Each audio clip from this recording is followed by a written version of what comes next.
Oh, kia ora koutou whānau. Welcome back to another edition of Big Hairy News. Now, I was just thinking I was getting a bit of an echo there, George. Have you got anything up on your fader at the moment? Just 1, 2, 3. All right, that's all right. I was just thinking I've done this once before, and now I kind of realized what it was. No, I think we're right. No, this is a very unprofessional way to start the show, but a welcome into the show. I did it once where I was like, had this massive reverb and echo going around in my head. And I couldn't figure it out for about 30 seconds. And it was that I had the live stream playing somewhere else. And so 30 seconds later, it was playing back to me. Classic. But that's now gone. Hey, George. Hi, man. Yeah, good. Just, working. Working? Yeah. Sounds good. We're all working. I've actually had a quite a relaxed day today. I sometimes try not to get into the studio too much because if I'm down, I can spend 12 hours a day down here doing things, and I just tried not to. And I think I avoided it. I've got one of the children at home at the moment because she was away with her school on a ski trip, and guess what happened on the ski trip? A whole bunch of COVID went around. So the school has made an interesting decision. They've said that if kids haven't had COVID, they're considered household contacts. Because, of course, they're not household contacts because they don't live with them, but they've just spent 5 days with them in a cabin in a house. So it's like they are household contacts. So, my ones haven't had COVID. So I've got an isolating teenager this week, which I don't know about you, George. You seem to be quite a good student, certainly good academically, but I'm utilizing this week with her to drive into her head to catch up with all that stuff she needs to get caught up with and work. So that's my days at the moment, is sort of playing homeschooling dad a little bit and just getting on with things. And today, staying out of the studio, and it's been quite good actually. So hello everybody. Hello, welcome, kia ora, welcome in. Rose already thrown the old the japes around. I can't resist tonight's thumbnail. Paddy and Brian waiting for Gaurav to join them in a poly relationship. It's possible. I don't know if I've got that away. Oh, it doesn't matter. You want to see the thumbnail, go look at the start of the video. Possibly. But yes, we've got quite a bit going on tonight. Now, one of the very cool things about tonight, I think, is several times over several episodes throughout this whole period, I've talked about this podcast that I did with a professor. His name is Stefan Lewandowski. He's a psychologist, and he looks at how people think, and he uses computational ways of doing that. And I've talked about how he does this thing called motivated cognition. It's his theory, and he's done research in climate change, and that research can be transferred pretty easily over to climate deniers, which can be transferred to kind of science deniers. And we talked a bit about COVID. It was about 18 months ago we had this conversation. Now, because of what's happened at Parliament today, and because of the conversations we're going to have, I've actually gone and found those clips. So finally, me paraphrasing it badly several times, I want to actually play the clips for you that I often talk about, because something came up on my Twitter feed today that I think has been a really good little introduction as to for us to look at and see who are these people who are the climate change, who are the anti-vaxxers, who are these people who are the anti-science groups, and where do they sit in society. So it is some international research, and someone that I was having a chat with on Twitter today said, well, is this about, where are we talking? Is this international? Is this New Zealand-based research? What is it? And it is international, but I think it's quite accurate as to what we see in that whole anti-mask, anti-vaxxer world. My thoughts anyway. And also, gosh, crimes against humanity courts. Newshub seems to be putting a huge amount of our focus into Paddy Gower at the moment.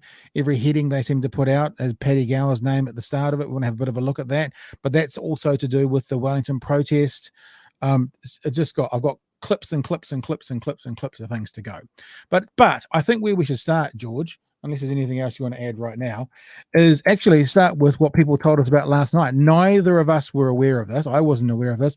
I'd listened to Media Watch on Sunday morning, but I'd only listened to the clip about Fire and Fury, which was already 31 minutes. And so Media Watch is normally about 30 minutes. I saw the clip come up because I get their feed to my Apple Podcasts, and it came up with a clip about Fire and Fury, and it was 31 minutes. So I played it thinking it was the whole episode, but apparently it wasn't, because now we got sort of a bit of a mention, and it's fairly hilarious actually. And I think we should have a bit of a listen to how we were talking about. Let's play it, eh? But this week, the media were definitely worried about the possibility. This is the introduction of a cancer that is going to metastasize. There is no if and or but about it. Dr. Sanjana Hatatua from the Disinformation Project telling Dunedin-based Big Hair News last week that local body disinformation candidates could be cancerous. Now, that comment was repeated by the Otago Daily Times. I do think that is hilarious. I emailed Colin today, Colin Peacock, and I said, "Oh, cool, use our stuff. That's great, bro. Anytime you want to use it, just just go for it. But just in the future, we're not an 80s sort of glam rock band show. It's Big Hairy News," and then explain the genesis behind the name Big Hairy News. And if you don't know, the genesis behind the name Big Hairy News is most of us have heard that saying, I've got a big, hairy, audacious goal. And I kind of think about, let's talk about the big, hairy news stories of the day. So although there are often beards and stuff floating around these studios, it's actually not about that. It's about the big, hairy news story of the day. Big, hairy news. That's what we're about. Alrighty. Let us, look at all these people saying hello. Hello, people. Hello. Nice. How are you all? Hi, Kim. Hi, David. Hi, yes. Nice to see you all. What does this one say? This is the school. We'll get into this. My eldest was away for school as well. Now she has a cough and a fever. Stink. Negative on rat, but will still be home from school for the rest of the week. And I will be WFH as well. Working from home. I got it. Got there in the end. Kia ora, Tiger. It's nice to have you all on board. Yeah, I'm the families chose to allow the kids' names to be released who had caught COVID up in Queenstown. And the reason for that was obviously then the kids knew whose cabins they were in and stuff. And so far, the two of them that have got COVID weren't in my kids' cabin. But one of them is a good friend of my 16-year-old. And she's already been like, Dad, we hugged a few times. And I was like, oh, God, show teenage girls. What are you guys doing? Braiding each other's hair and hugging. And then she had another friend of hers who was in her cabin who came back with really bad symptoms, but has tested negative. This is the thing, because if it's like a flu, because there's the flu and the colds going around at the moment as well, you're not really kind of sure. So I've said from day one that people who haven't gotten COVID yet, it is definitely for most people, or for some people, it's just luck. For others, it's a mixture of sort of good practice and luck. Because, there's no rhyme nor reason why you can come across it or you come across someone who has it or whatever. So we'll see if the luck scales up for us this time around or not. And if it's not, most people are going to get it at some stage. All right. Where shall we start? Well, let's start actually with the AM show this morning. It's not really necessarily about the AM show, but it's about Paddy Gower and his comments on the AM show. So Paddy was on the AM show this morning as part of their panel. And look, this is the thing I'm talking about to do with Newshub putting Paddy at the front of everything. So this is a story. You can see the heading there. Patrick Gower, strong message to Brian Tamaki ahead of parliamentary protests. And we're not going to look at this next clip, but I just wanted to show you, like, for the heading. The heading of the next clip is Patrick Gower weighs in on Sharma's fate ahead of caucus meeting. And like, I'm just wondering, there's no criticism. I'm just wondering what Newshub's doing, putting him right to the front like that. I wonder if obviously he is quite high profile, but I wonder if they're putting him to the front for a reason. There's something that they're planning, that they want his name out there as much as possible. But I think actually his commentary, and we showed this last night a bit, with him saying, Brian Tamaki, you're just not welcome. I think his commentary is wrong in this. And it always frustrates me, George, when I'm forced to defend people that are often abhorrent. I don't really want to defend Brian Tamaki. I know a bit about Brian. I've done a lot of research on Brian. I've even attended a couple of his churches because I was sort of the opinion if you're going to take the piss out of someone, you should at least experience what they're doing. So I went along a couple of times to check out Destiny Church when I used to live in Auckland. But I think Paddy's wrong here. Let me play the commentary from this morning. So this is this morning. We'll kind of go through the day and then we'll do some stuff about the actual protest. This was Paddy's commentary this morning about Brian Tamaki and about the protest. Today. Yeah, I have to disagree respectfully. I just think don't engage with these people. They've shown what they are, which is vandals. They threw bricks at the police that are trying to protect us. They burnt down a playground. They stormed the marae down the road and literally trampled over the mana of our tangata whenua. We shouldn't engage with them. I wish that the New Zealand police had stopped Brian Tamaki up on State Highway 1 and arrested him. And my message to Brian Tamaki... Arrest him for what? For about... I've got to say as well, when Ryan Bridge is like the voice of reason, you know something's going very, very wrong. To incite some sort of vandalism. A protest. Yeah. I mean, that's the thing. You can't go and arrest people just because you feel like I know. you might do something. I said I wish we could. I would have liked to have done honestly, I would like to have done a citizen's arrest of Brian Tamaki. Just a side note, George, you might have a comment on this before I play the last 30 seconds. Isn't that the consummate definition of what a fascist is? I'm going to arrest you because you've done nothing wrong, but I don't like the potential of what's going to happen. Like, I mean, maybe I'm using the term incorrectly now, but isn't that kind of contrary to everything we talk about when we're talking about democracy? Like what you might do in the future. It's like Minority Report, arresting you for the future crimes that you may or may not commit. I just think it's quite a strong statement. Yeah. No, and I think it's totally indicative of a tone that we were sort of picking up on last night as well in terms of how this whole issue is discussed, how protesters are discussed, and you're right. I guess it's if you want to use fascism, go for it. I like that Paddy sort of says, I wish I could, because I sort of know where he's coming from in terms of that comment there. But I wish I could arrest someone a bit of a backtrack. Yeah, I wish I could get someone arrested for coming to a protest. It's just anyway. Look, there's 20 seconds to go. Then we'll synopsize it a bit more. Tamaki on behalf of the people of Wellington, and my message to Brian Tamaki is this: stay away from Wellington, stay away from our Parliament, go away, and stop, potentially encouraging more vandalism.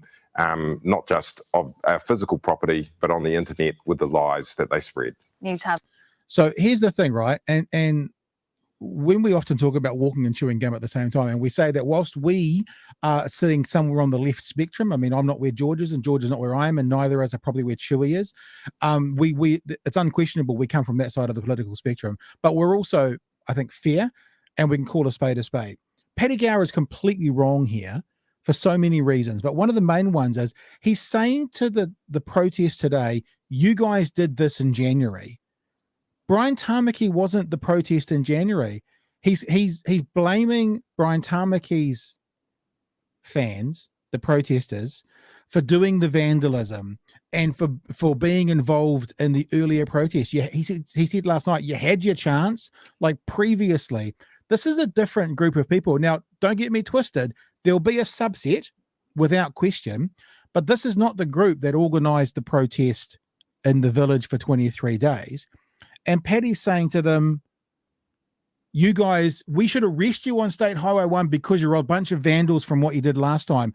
This is not the same guys. And Paddy Gower is forcing me to come out and defend someone that I don't want to defend, because there's a lot going on today and through his career that makes Brian Tamaki undefendable. But in this instance, Paddy is wrong, and he's drawing some kind of humongous bow, and I'm not entirely sure what point he's actually making, George.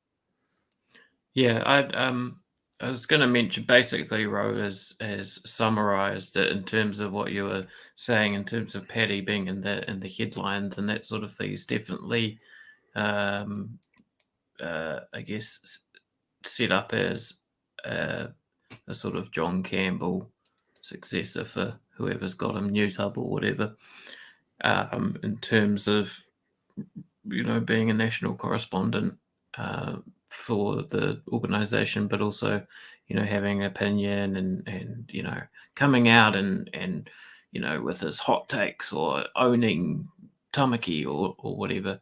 Yeah. Now on the stuff that you're discussing, yeah, like I mean, as I've been critical of the sort of elitist attitude of the sort of and disregard for democratic values and law and that sort of thing when it comes to this stuff. And then I'm conflicted. I suddenly think, well, Wellington are probably pretty fucked off with whoever, right? Even if they weren't there burning the playground, if they're coming back this time under the banner of Tamaki, they're fucked off with these people. Like I totally understand that that some might be angry and sort of or impatient or don't want to give people the benefit of the doubt or whatever it is. I totally get it. Although in saying that as well, I heard a conversation around the Backbencher pub today, and saying all of that, the Backbencher pub today, which was on one of the streets that the police blocked off for the safety of the city, were saying, what are you doing? You're going to ruin our business. So it seems like at least some of the business and stuff in there were more annoyed about like the shutdowns around the police than the people actually coming as well. Although I guess you could argue they were shut down because of the people coming. So maybe there's a bob each way by those people. So look, the other thing, and I don't know how good this is going to work out, there's like 5 different things to talk about when it comes to this protest, is to me it seems to be a complete flop for the anti-vaxxer brigade. Because we'll get into these conversations, but this was not an anti-vaxxer protest. Like there was many groups, like we talked about Chantel Baker last night, and there's the VFF people and there's the Counterspin people. I don't even know if they were there, but if they were, their presence was so small because it was a vanity protest for Brian Tamaki. Right? It was a Brian Tamaki protest to stand up the front, speak to his people, and then they all left. So if there was any of these the instigators that we were talking about last night for those other groups who thought that this was going to be something big, then they got all the wind taken out of their sails because Brian basically went, right, let's go. And they left.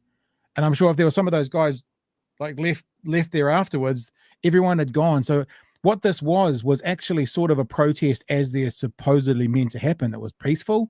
They came onto the grounds, they did their thing, which there are problems which we'll get into.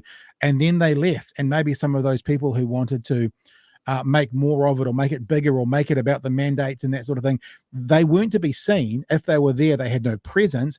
I actually think today was a real failure for those that wanted to turn it into a Freedom Village 2.0. Not that there was going to be a village, but whatever the carry on from that movement was not there today. So for that angle, this was in my opinion, a complete failure. It really was a Destiny Church, Brian Tamaki led protest about what they wanted to talk about and nothing else. Yeah, definitely. When it comes to the sort of, I guess his political campaign, and that's what this was, or we can sort of speculate it's about his ego or whatever. Again, I just don't see that working. I don't see him at all able to create a political movement or political party out of what we saw in terms of the occupation earlier in the year or his protests today or in Auckland or whatever. I think it's going to fall flat. There was some very scientific research actually done today on Twitter where I asked how much of the Brian Tamaki protest march is purely a vanity project for him and his ego and nothing else. And the options you could pick for were 99%, 100%, or 101%. And 2 and 3 people said 101% of it was based around Brian Tamaki, his ego, and nothing else. And look, let's actually get into the story off One News. We'll have a look at it because I think there's other things we want to look at, like, for example, the political party announcement and how that is actually probably a very good thing for left-wing politics in New Zealand in the next 12 months. So we'll get onto that shortly. Here's the story from One News about the actual protest.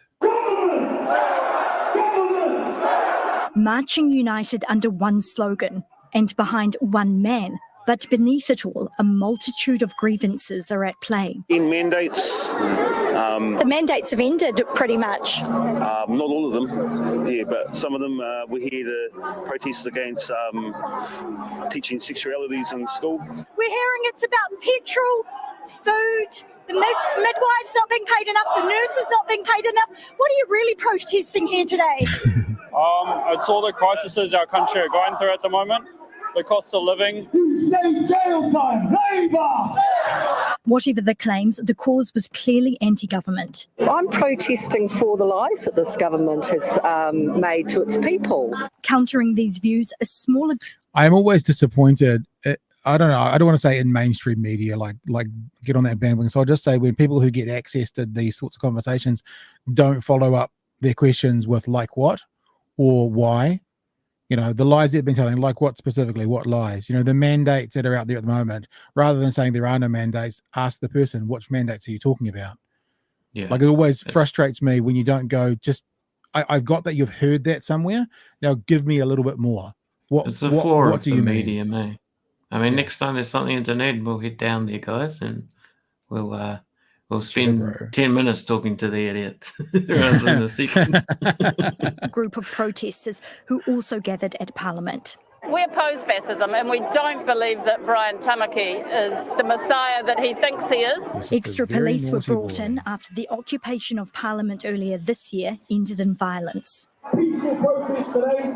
Protesters peacefully made their point. So what's the alternative? Who do you want in power? Because none of the political parties seem acceptable to you.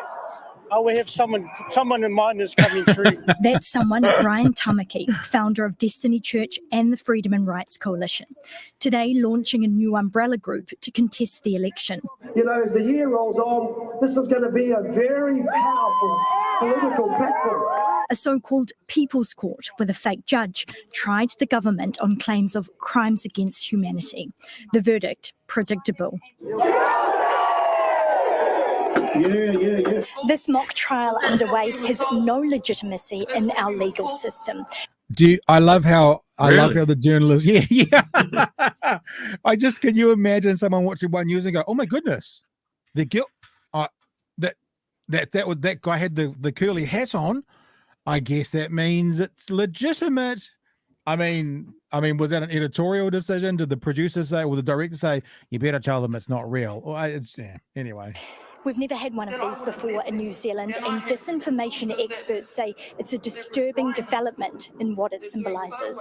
While it was for show, it has a purpose, and it has a purpose in kind of an aesthetic of making people feel scared. The crowd's now gone. Police say it all ended without incident and without arrests. Kushla Norman, One News. So, I think, we talked last night about, I think both of us, George, we're pro-protest. I mean, I like that people can get out there and speak up and that kind of stuff. And whilst there's a lot of stuff, obviously, that I disagree with and wouldn't sit myself alongside, if you're going to protest, that's kind of the way to do it. They knew they were coming. The police could set up for it. They did it peacefully, and they left. I mean, you really can't say much more than that's the way to do it. I think I tweeted out today that it was fairly obvious that they were never going to try and occupy the space because, for Brian Tamaki, you don't get a turn down service or a mint on your pillow if you're sleeping in a tent. So that was never going to happen, not in a million years. We want to talk about the political party shortly, but I think the one thing that is actually quite important to cover off and to talk about is this mock trial. Now, Brian Tamaki was asked about that, and I think it was on the Newshub 8 p.m. news. And he was asked about that, and he goes, well, it was just a bit of fun, and we were making a point. Now, the Disinformation Project, we're looking at New Zealand Herald now. I'll read a bit of this out. Disinformation Project says the mock trial held today during parliamentary protests may have seemed ridiculous, but had darker undertones of violent extremism. Director of Disinformation Project, Kate Hanna, drew parallels between the Freedom and Rights Coalition anti-government protest and the violent events in Washington, D.C. last year. This is Kate Hanna. To me, it looks like a very specific signal towards events that took place in the United States around the time of the January 6th Capitol insurrections, and when there were calls for the execution of the Vice President Mike Pence.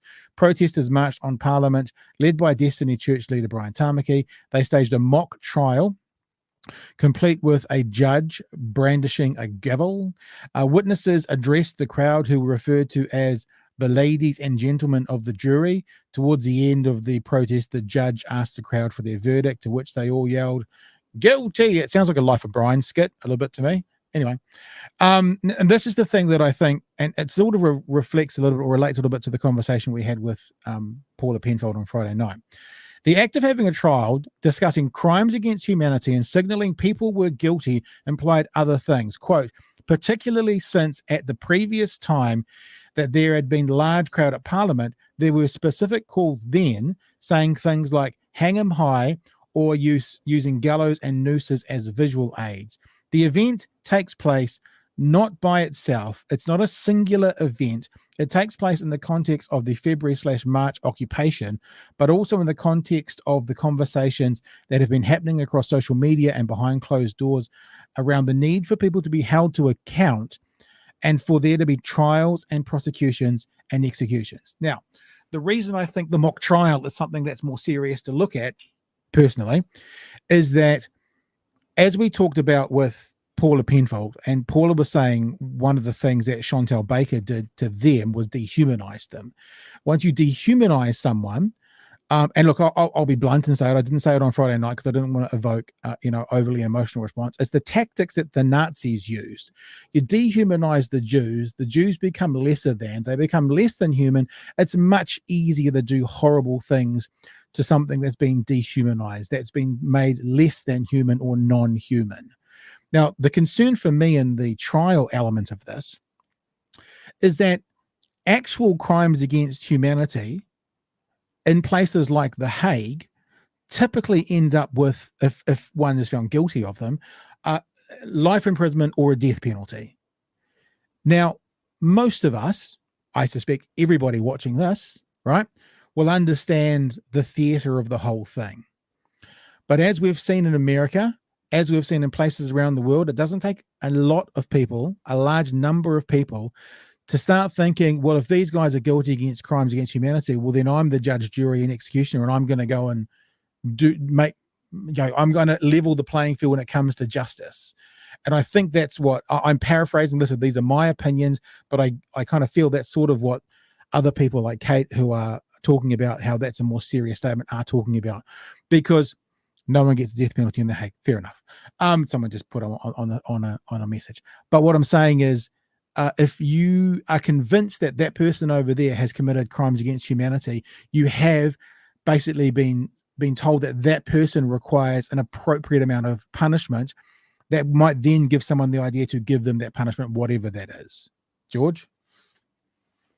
Yeah, I mean, you're right about the otherizing, right? It's you bring up the Nazi example, but we could come up with any number of examples that we've seen how that initial otherizing. I mean, look at the Uyghurs.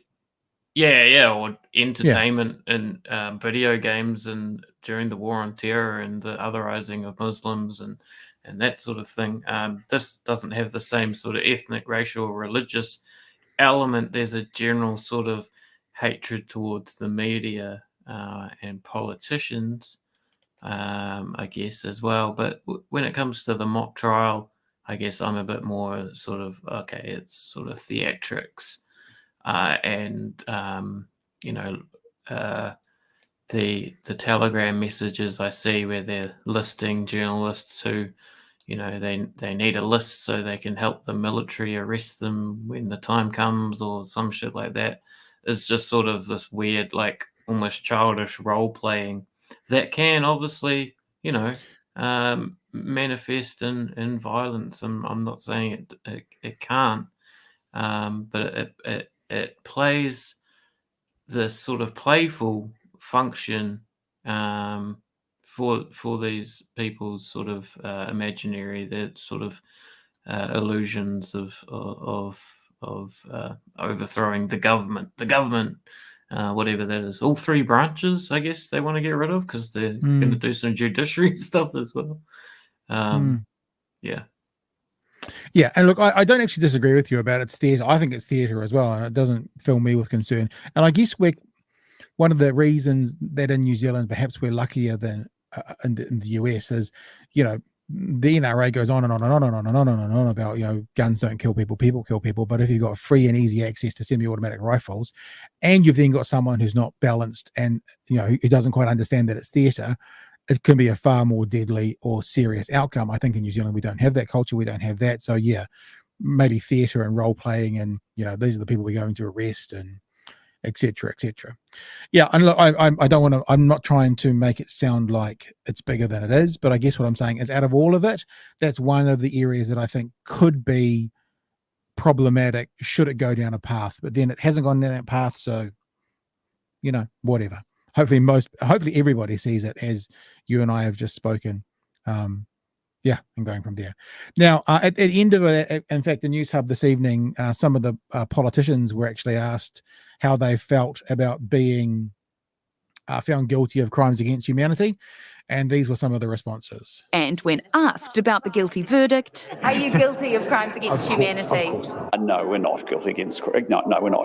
That's a distraction out there. Those leaders that are out there influencing the ideas and ideologies of the people outside today, I pray that they're providing them with factual information. I'm disappointed that they've found me guilty. The day coming to a much calmer end than last time round, much to the city's relief. Yeah, so there you go. So the politicians seem to take it fairly lightheartedly, which I think is the correct response to do it. I don't. I'm not being dramatic to kind of beat up on it. I think it is something that we should take lightly. But I guess in the back of my brain, I'm going, if anything there was problematic, that was the one thing that was problematic for me. Yeah. Let's talk a bit about the political party, though, as well. Now, I put out a tweet today towards the evening when I was thinking about it, and I said that Brian Tamaki's new political party is great for the left, as it'll drag people away from National Act and the Conservatives, and it won't make 5%. He may well give Labour and Greens another 3 years. Now, I think that it will drag people away in very, very small numbers from those entities. But I think that we could have a potentially razor thin margin at the next election one way or the other. And 2% being dragged over to a party that's not going to make 5%, I'm just saying, could be the difference in a third term Labour and then Labour/Greens government. So I think those on the left, if you are someone who's on the left, which probably everybody watching, let's be honest, go Brian, go for it. Start your party up. Get 3% of the people to then not make 5%, to then make it easier for the left to get back in for another term. What do you think, George? Yeah, I mean, I'm all for sort of political competition, antagonism. I think the more we're able to sort of point to the sort of the opposite, the more we're able to sort of identify ourselves, right, and sort of figure out what we're all about and what we should be about. If we're as for the sort of political calculation that you're talking about, yeah, I mean, drop in the pond, I guess, maybe, Yeah, I mean, it is. Is it drop in the pond? Is that what you say? Drop in the bucket? Bucket, yeah. Drop in the bucket. Like that. I think as well, a conversation started up about this to do with, there was questions around, are these people really going to be supporting the right, or are they lots of left-wing people involved in these anti-vaxxer movements? The first thing that I was going to respond to this series of questions that came up on Twitter was, what we saw today wasn't an anti-vaxxer protest. I think we talked about that at the start of the show. It was a Destiny Church Brian Tamaki supporters protest. Now, yes, there may be anti-vaxxers in there, but those groups that we've talked about before, that we talked about last night and last week and even this evening, that ran the quote-unquote Freedom Village, it wasn't their protest and they weren't represented there. If they were there, they were very quiet. And as I said earlier, I think it was a complete failure if they were there trying to make something of it, because this was a Destiny Church Brian Tamaki situation. However, if it was an anti-vaxxer group, because I guess those are the groups, if Brian Tamaki comes out talking about, the government's corrupt, need to get rid of the government, National's not much better, yada, yada, yada, disenfranchised people currently with the government, you are going to get a swing of anti-vaxxer, anti-mandate, clientele to come towards that political party. So it will attract people potentially who aren't Destiny Church people, but who are quote unquote fed up with what they think are the ills in society at the moment, primarily saying it's all about the government. I think that's realistic to understand. So the conversation was started, and George, I'd like to get your take on this as well, is amongst the anti-vaxxers, anti-science, anti-mandate people, is there an even spread through the left and the right, the far left, the far right? Is it all these people?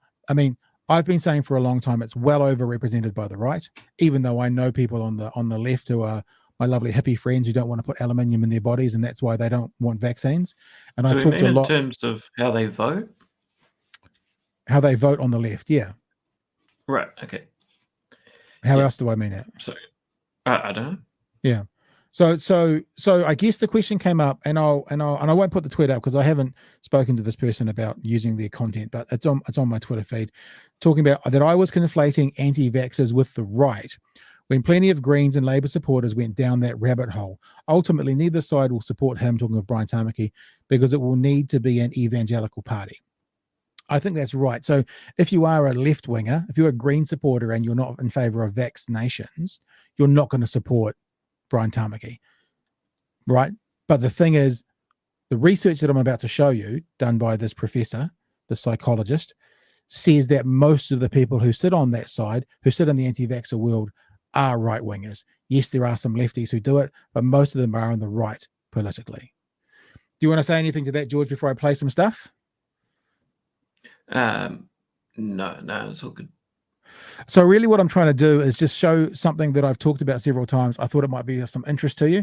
I've done a podcast with this man, Professor Stephen Lewandowski. He is the chair in cognitive psychology. He's a cognitive scientist with an interest in computational modeling.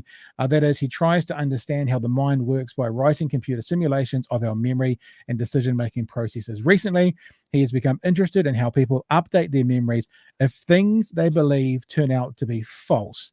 Now, this is the conversation I had with him about motivated cognition. So when something that they believe is proven to them to be false, what they typically do is they find a different path to get to the same result. That's what he coins as motivated cognition. This has led me to examine the persistence of misinformation in society and how myths and misinformation can spread. He has become particularly interested in the variables that determine whether or not people accept scientific evidence, for example, surrounding vaccinations or climate science. Now, if you want to see this whole episode that I've done, my DOC podcast, it's episode 129. Right, so you can go and find it for yourself. I'm going to play you a couple of clips. The second clip is actually 5 minutes long, but I really think it's worth having a look at. And then, George, because I've seen it, you can comment on it, or people, if you're watching at home, you guys can comment on it as well. So this very first clip is just really him talking about, he's coming off the back of talking about motivated cognition, and he's talking about how he can identify people who are basically anti-science. And one of the ways he can do it, and this is how he identifies if they're politically on the right, is by talking about them having a free market ideology. The free market ideology conspiracy theory Venn diagram is basically a circle. Well, it's not, because there'll be some who are free market who aren't conspiracy theorists, but all, not all. I'll just play it. And I'll let him explain it rather than trying to paraphrase. So basically, it's ideology versus evidence. And that is why when you look at climate denial around the world, it doesn't really matter where you go, although it's most pronounced in Australia, the UK, and the US. What you find is that what determines people's attitudes towards climate change is their attitudes towards the free market. If they're libertarian or free market fundamentalists or conservatives who think that, business should be laissez-faire, free enterprise, that cluster of attitudes, if people subscribe to that strongly, then chances are that they will reject the evidence from climate change. I can ask people 4 or 5 questions about the free market, and once I know their answers, my uncertainty about their climate change belief is cut in half. Right. Which is incredible. Right. So right? you can probe them in a different area and say, well, because they've answered this here, like a free market economy, they're likely to believe this here. Precisely. Wow. Precisely. And the association is incredibly strong. And if you think about it, that's not surprising, because if you accept the scientific evidence about climate change, then we're going to have to do something. So that's part one. I just wanted to set up him talking about the free market. George, do you want to jump in with any on that to start off with before we play this next clip? This next clip's about 5 minutes, which we can stop as it's going. I can talk at the end. Okay. So I want to play this next clip because as we go through this episode, he then starts, because his research is in climate change, but it's all based around the data that you see in those who believe and accept science, the scientific evidence. And so he does spin that towards anti-vaxxers and towards anti-maskers and actually towards protests as well, which is sort of what we've just had. So I wanted to play this for you. This is really just for you to hear and see and use as you will. So he's continuing the conversation now, talking about those who, you know, have a free market ideology, being on the right.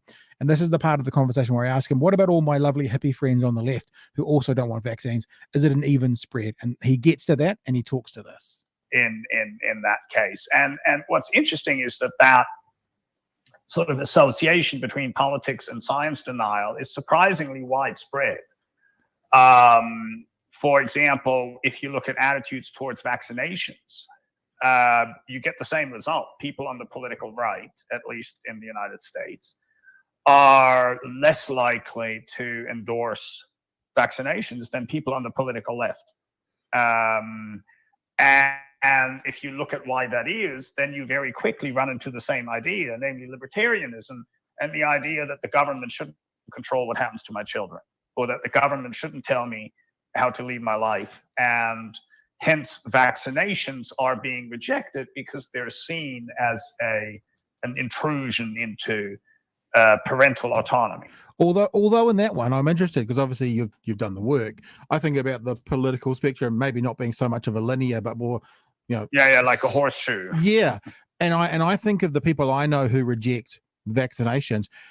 I hear what you're saying about the libertarian on the right, but also the far left, when people are like, I don't put aluminium in my body and these sorts of things. It seems that for that particular, shall we call it a conspiracy theory or a position or opinion, that the far left and the far right can kind of hold equal footing in that. From the research that you've looked at or what you've looked into, is it an even spread, or is it still more on the far right than the far left? That's a very interesting question, because I think anecdotally, you're absolutely right. And in fact, right now, when you look at COVID and you're looking at these demonstrations around the world against masks or against, God knows, social distancing and all that, people who say COVID is a hoax, that's a very eclectic, interesting mix of people who can be from the extreme left as well as from the extreme right.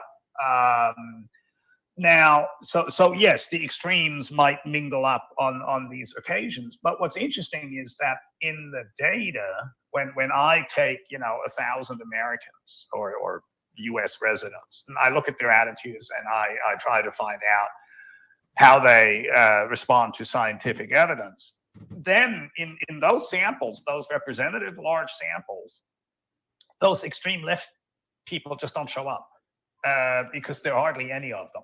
So you don't sweep up a lot of extreme leftists if you get 1,000 representative Americans. You might get one or two, but you will sweep up about 100 or so extreme right-wingers in a representative sample in the U.S. of 1,000. I mean, there's a very large right-wing tail in the United States. So they will be in my samples, as they should be, because they actually are numerically larger than the extreme left. And that's why then, everything is, the result is that the right wing, the extreme right wing, is denying climate change and is reluctant about vaccinations. And God knows, the link between tobacco and lung cancer. There's a lot of scientific issues that I've looked at and other colleagues have looked at where the extreme right is less likely to endorse the science than people on the left. And yeah, sure, there may be a handful of extreme leftists who show up at the same demonstrations as the right wingers, but there aren't enough to actually show up in the data when you do a systematic survey. So you have to be very careful about, this is actually an interesting scientific point, you have to be very careful about whether you go with the sort of anecdotes, the appearance of left-wingers at demonstrations, or whether you go with the data. And especially in the context of vaccination, that's been very interesting because there was a time when very reputable journalists, in fact, a friend of mine, Chris Mooney, made claims that vaccine denial was the climate denial of the left, based on appearance, based on the fact that some of the spokespeople were sort of left-wingish. But it doesn't show up in the data. So you have to be very careful about not mistaking anecdotes, individual people who you can listen to or who you see at demonstrations, to mistake that for what is really happening in the population. Because the only way you can understand that is by sampling representative samples and look at what people believe. That's us. That's the clip I want to play. Before I say anything, George, you probably haven't seen that in its entirety before. You've heard me talk about it. So anything you want to offer? Yeah, I think inevitably there's going to be some sort of sticking points in the terms, in terms of left and right, especially in American context. Yeah, I don't know. This sort of divide that disinformation studies and people like Lewandowski make between evidence and ideology always sort of I don't know. I'm always wary of it, but I guess I just have it. I have a different theory of things to people like Lewandowski and our guest from the other night, Sanjana, in terms of some of these things, in terms of basically my theory of how truth works, I guess, which maybe we can get into one day. But basically that, I think it's a very political thing, right? I don't think that there's some sort of war between ideology and science. I think that science is produced and, communicated in a very ideological way, in a very political way as well. I know that's getting a little bit far away from the conversation you were having with Lewandowski, which was interesting and sort of, and on that, yeah, I guess it would be a question of like what we mean by left and right. In our conversation, we were talking about who you vote for. Well, but I think that's probably, surely there is a tangible connection between who you vote for and far left and far right. Like if you're far left, it would be what you'd have to use, right? Yeah. I guess so. But then again, you could be far right, but you could also vote for no one, because to be honest, if you're on the extremes of the political spectrum, acknowledging it's not a straight line, there may be no one who represents you and you might just choose not to vote for anybody. But the one thing I didn't say about Professor Lewandowski, which in case it's not clear, is the research he's talking about is his research. So I haven't really been watching the chat. So I see you guys are talking to each other, which is great, but I'm seeing a few words like assumptions and stuff in there. This is his research and his data and what he has done for his, as his profession. He's an academic, he's a professor, and it's what he does. And as he says, when you sample 1,000, now this is American, so it might be different here, but if you sample 1,000 Americans, 1,000 of them, 10% or 100, he said, would be those extreme right views around vaccines and stuff, and one would be an extreme left. And I say this all the time, that your anecdotal or your lived experience may not necessarily represent the data. It's kind of what he's saying. Maybe I took it in from him subconsciously, and that's why I've been spewing it out myself, when he says that you might look at the the protest, and you might talk to 10 people at the protest, and 4 of them might be on the left and 6 of them might be on the right. So it feels like it's an even spread, but actually the data doesn't say that if you get a representative model from the population.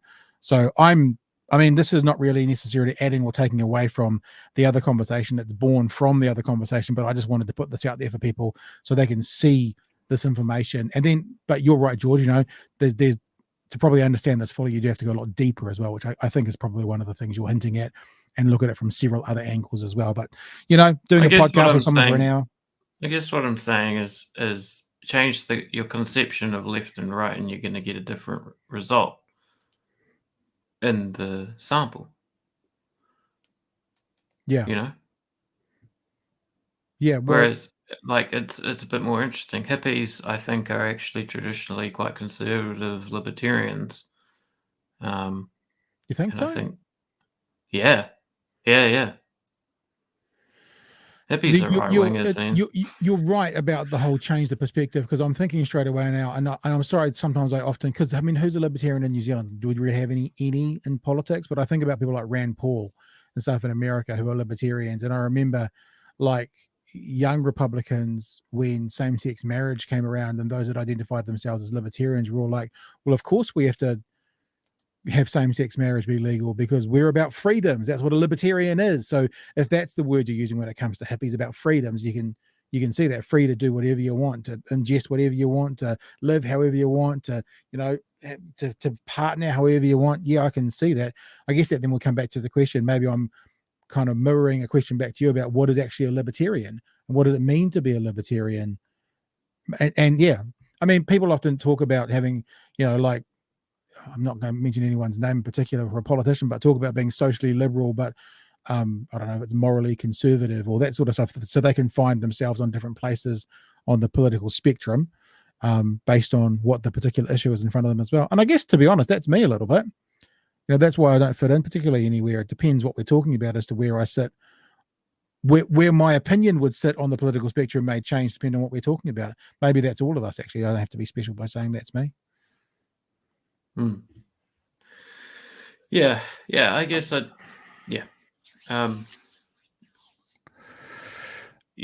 a few different sort of branches I guess we could go down with that one. With that one, What do you think about? Sorry. What do you think about this comment? Now, I suspect this is coming. I don't know. I won't say that. I'm just going to put the comment up and see what you think about it. Most misinformation comes from governments. From Red 27. Most misinformation comes from governments. Well, yeah. I mean, disinformation studies, all the talk we had with Sanjana, I come from a sort of quite different place to all that. I don't see disinformation as a cancer, right? I don't see it as this thing that we've talked about this before. My sort of, you know, when we were talking about the lady on the breakfast show talking about fat people on advertising, right? I don't see media as something that's injected and then passed on virally. I know Sanjana talked about his language as somewhat allegorical, but I think when you start to talk about something like that, it also starts to be more than just allegorical. It becomes descriptive of the thing. I don't see disinformation as like something that is getting sent out to the masses in a way. So I guess that's how I'd respond to the most information comes from government. Most misinformation. I'd be interested for you to expand on that. I mean, maybe this is a conversation for another day as well, because I mean, a virus or a cancer or a whatever for disinformation, I mean, disinformation by definition is someone spreading wrong, potentially dangerous, but let's just say wrong for now, information on purpose. So is that have we got the same definition? Because disinformation is putting out bad information, wrong and bad meaning not correct information purposefully. Misinformation is information that you aren't aware, you're passing on stuff you aren't aware of. So is that, just so I'm clear, is that how you're referencing disinformation in your statement now? Yeah, like I definitely agree with those basic definitions there. Yeah, right. And you don't, but how could you put so what do you think disinformation is? Like how would you give it a value? What would you classify it as? Like if it's not like a virus or a cancer or metastasizing as sort of Sanjana said, what would you think about disinformation in particular? I guess I'd question the purity of information in the first place. So would you're saying you'd even question if it was disinformation? I would I'd question the meta, I guess. I'd ask what the information was in the first place and come at it from a view that it's already suspect. It's already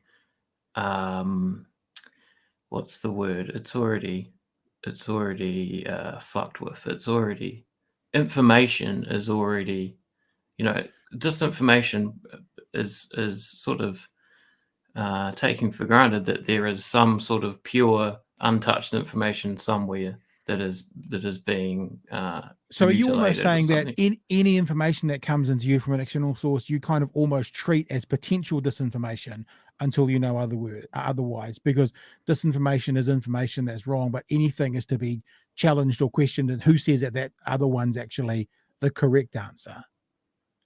Yeah, I guess that could be a sort of a practical way of putting to work, what I'm sort of just trying to conceptualize. Yeah, interesting. I wonder as well. I mean, you're a obviously sophisticated human being as well. I wonder how, when we're thinking about not for ourselves but for other people, what disinformation versus right or wrong information could well be. But yeah, it's fascinating. And look, I actually agree with you on much of what you're saying. We may not be in exactly the same spot when it comes to disinformation, but I mean, I me, George, I'm a bit of a moron, but I talk about my bullshit nerve.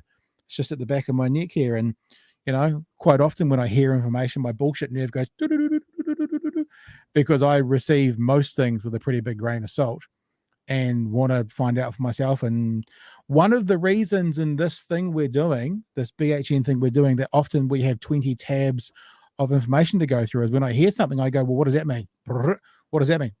What does that mean? How about this? And then we've got a show. So actually, kind of what we do here on some level, not that we are the one source of truth. Thank you, Jacinda. Not that that's us, but one of the reasons we have so much information and such a lot of sort of reasons to either back up or dispel or add to or take away from what's being said is because of kind of the theory that you're talking about, which I think on some levels, maybe in a more of a sort of moron, unsophisticated way, we sort of do here. And I think I do a little bit as well. So, and again, not to say that we have all the correct answers completely, but yeah, I get it. Do you want to say anything else about that, or should we just wrap up with the happiest Prime Minister we've ever seen in our lives? Yeah. No, I mean, actually, I'm sure we'll return to that topic again. Yeah, I think it's something that keeps coming up, and there's some, yeah. I was going to talk about the happiest Prime Minister we've ever had, but actually we should probably talk about the actual happiest Prime Minister there's ever been, which is the Finnish Prime Minister, who had a fantastic weekend. If you haven't seen this, out dancing with their friends.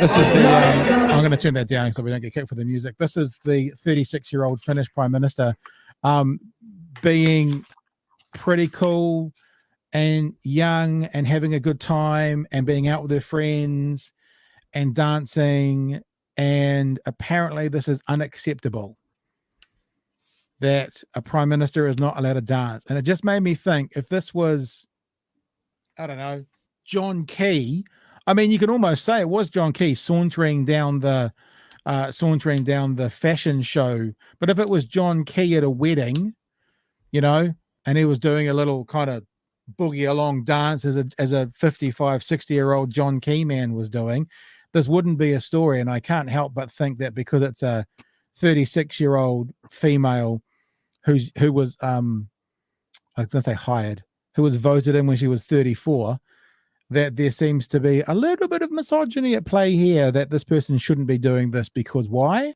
The only thing I can come up with, because they're female and young. If they were male and old and out dancing with their friends, it wouldn't be a story. In fact, if it was a story, it'd probably be like, look at that. Isn't he great? Isn't it good that he's having a good time? He's brave enough to get on the dance floor. If it's a young, attractive, it's like, this is terrible. This is not what the office is about. She's probably taking drugs, because if young people are having fun, they're taking drugs. So that was actually the happiest Prime Minister in the world. You want to comment on that before we go to our happy Prime Minister? Oh, yeah. The whole thing was hilarious. It was like she was, getting targeted because she was too cool. It's like the Finnish were, I don't know, maybe they had nothing better to do. Maybe their politics is really boring. So they're like, oh, should we just be misogynists for a little bit and like expect our politicians to be like robot technocrats that don't dance? Or pathetic. we're not going to actually watch this because actually this is a really visual thing for me. I watched this afternoon. It came up on my YouTube feed and I put it on, and I just thought, doesn't the Prime Minister look kind of light? And I'm not making a joke here about like a problem child going away, but it's like some heavy weight has been shed. And I was talking to the person I was watching it with, and I was going, when you're kind of relaxed and you're talking to someone, and George, you asked, I'll go back to kind of full screen so people can see our faces a bit better. And someone asks you a question, you're like, what do I think about that? You're probably, I can see that. It's quite a relaxed style to have, as opposed to, a stern-faced, this is all business. And all I wanted to do was show you a couple of minutes of the Prime Minister in silence. Just watch her face. She looks like the happiest person in the world. She's just telling people that they've got rid of GoRav, right? That's what this press conference is. They've got rid of GoRav. And look, it's not that it's a laugh. She is talking seriously, but it just kind of felt to me like there was a lightness to how she was looking and feeling and acting, like a weight had been lifted off her, maybe both metaphorically and physically. It's relaxed, it's laid back, it's easy, there's no stress. Yeah, and I'm not commenting on her personal appearance. I'm just saying the way she came across. She looked, her well-being looked healthy and happy. And this is just coming out of a conference where someone's just been ejected from caucus, So I just thought that was an interesting little, we talked about the body language last night. It's light-hearted, happy, fairly okay, being It's very like firm. It's like a drug dealer's just texted her saying, "I'm outside." I don't know if we can say that. I don't know if we should say that. And I'm not making light of the situation, because she actually said in that press conference one of the worst things to happen was actually, it was quite sad because up until I think she said 12 days ago, Gaurav had a lot of friends in that room. So she actually didn't make light of the situation, but she came across as something had lifted. Like she'd got through a hard time and can breathe again. That's all I was going to say. But let's have a look at the actual story from Newshub tonight. The doctor back in the capital. Well, I just want to present my case and hope that there's Gaurav Sharma greeted with a couple of pats on the back from protesters, also headed to Parliament. The Rebel MP on his way there too to have his fate decided. I'm asking for a fair investigation and a fair trial. After 13 days of trickling out secret recordings, caucus leaks and screenshots, his colleagues rocking up and rounding on Sharma. There are real concerns about his behaviour and the lack of trust. Clearly there's been some behaviours that we don't support. It's attention-seeking behaviour. Everyone headed to the same awkward caucus meeting, the Prime Minister and Sharma. He has certainly made statements that are blatantly incorrect. Statements like accusations former whip Kieran McAnulty is a bully. I'm not a bully. I've never bullied anybody. Though because Sharma was suspended, he had to rock up, then wait outside for his expulsion matter to be called. He went in, then an hour later, the verdict. Exiled. I think it was 61 to 1 abstention and 1 no. I wonder who the one against it was. They didn't say. They didn't confirm. I wonder who it was. To expel me. Are you gutted? Look, I guess, when you're on the path of truth, you have to think about all consequences. Continuing to push for his truth path despite his expulsion. Kieran should have the same right to have his name cleared out in public. You're the one who's dragging his name through the mud. No, but that's what I'm saying, right? So having an independent investigation means he gets that right of putting his viewpoint forward. But from the Labour Party's perspective, this matter is now concluded and resolved. Sharma out, his former colleagues sending him on a one-way ticket to political Siberia. That'll do. Yeah, and I learned today also actually from that press conference, they expelled him from caucus, but he hasn't yet been expelled from Labour. That's up to the party. I suspect that will happen next, but also in that press conference where the Prime Minister seemed a lot lighter and happier, she was very clear that she didn't personally think that there was that she said it's not off the table yet, but she didn't think there was need for a by-election. You know, they're expensive, and I'm sure if they had a 1 seat majority, there'd be a need for a by-election. But currently, I think they have a 4 or 5 seat majority, so no need for a by-election. I suspect what will happen over the next few days, maybe by next week, is he will be an independent MP for West Hamilton after he gets ejected from the Labour Party. If he gets ejected, he can, of course, run again at the next election, but he can't run as a Labour Party MP. Yeah, so that's sort of it. Can't jump, can't do a Walker jump either. Which is, if anyone wanted to swallow any other party, wanted to have him, and he wanted to go to them, and suddenly there was a X party MP or a Y party MP for his seat, that wouldn't happen. Yeah, I'd love to ask him like why he blew up. I imagine it's probably starts as a sort of personal thing, and suddenly it became about bullying, and then suddenly it became about OIA and transparency and all that sort of thing. Yeah, I sort of feel sorry for him as well. It must fucking suck. Yeah. I don't feel sorry for him, but I'm interested in the story. I read a headline today about Kieran Mickle. I can never say that name. Kieran, being also fairly devastated to have his name dragged through the mud. And I always think you're a little bit at risk when you say I've never bullied anyone, because I'd like to say that as well, but I'm sure I was a bit of a dick to some kid at school.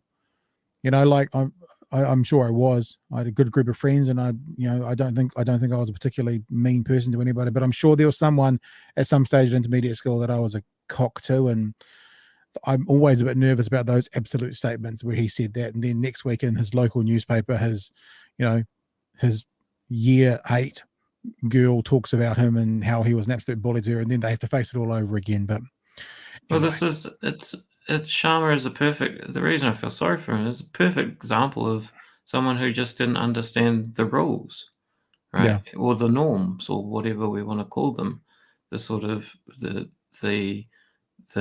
do's and don'ts, the ideological do's and don'ts of being an MP. Bullying to him, was just being a whip to someone else, or briefing about OIA stuff to him was corruption and a lack of transparency on the part of being, representing the people, etc., etc. So, I mean, it's a good sort of example of what we've been talking about. He had a totally different sort of conception of what it means to be an MP. Yeah, and we talked about this last week when Chewy was here about, they definitely said, at least Labour said, that that the facts were indisputable, is what the Prime Minister said, but the interpretation of those facts is what's been different. And I said to Chewy, if he was a better golfer than me, and we played a round of golf, and we scored the same score, he might have seen it as a terrible round, and I might have seen it as a fantastic round, even though we played exactly the same round of golf, because he's a better golfer than me. So you can have the same, measurable facts that both get seen differently. And, I've experienced before, I grew up in an Irish Catholic household, mate. Our kind of Sunday night evenings were loud and raucous and, fun and big and that sort of thing. And at one stage I had a partner who was a mouse, and so my loud and raucous and fun to her was came across as aggressive and angry and that, but it wasn't. And her kind of mousishness came across as sort of a doormat to me. So, because we'd experienced different things growing up, we saw things differently, and it's a learning path. And I guess within a relationship, you learn how the other person operates. Within the caucus system, you need to learn how that system works as well. Jay says, bet he didn't think his only supporters would be Destiny Church learns. And then Free Soul actually says something I was thinking as you were talking about Walker jumping.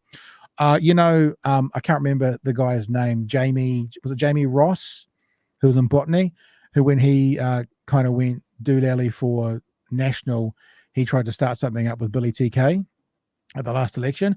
I wonder if Dr. Sharma will end up being someone who does hitch his Walker to one of those parties wanting government accountability, because, I mean, I'm not calling him petty, but he might have a bit of an axe to grind against, in particular.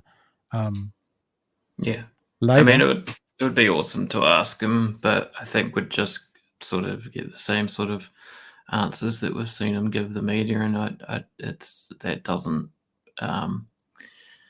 It doesn't cut it for me. I reckon, maybe one day I'd say a bit more. All right, team. I think we're done. Oh. Thank you, George. Lovely to see you again.